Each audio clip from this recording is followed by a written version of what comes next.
مسيك بالخير يا ابو ترى. هلا مسلم. فيه لغز ابو لفه. عطنا. أبعطيك إيه. أتمنى إنك تجاوب بس. هو تقدر تقول إنه ديني شوي. يجوز للرجل أن يأخذ أخت أرملته ولا لا؟ أرملته؟ إيه يجوز له ولا لا؟ أخت أرملته؟ نعم. يجوز ولا ما يجوز؟ هي واحدة من الجواب. يجوز. يجوز؟ جزاك الله خير. جواب آخر. أخت أرملته؟ نعم. أخت أرملته؟ إيه. لا ما يجوز. ليش؟ ما يجوز. وليش؟ أخت أرملته. يجوز ولا ما يجوز؟ اخلص علي بالله يا ابو ما يجوز؟ ما يجوز. ورقت رجعت. والله ما أدري. أرملته هي زوجته ولا إيش؟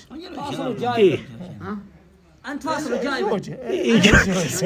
يجوز ولا ما يجوز؟ يجوز. يجوز؟ بيض الله وجهك.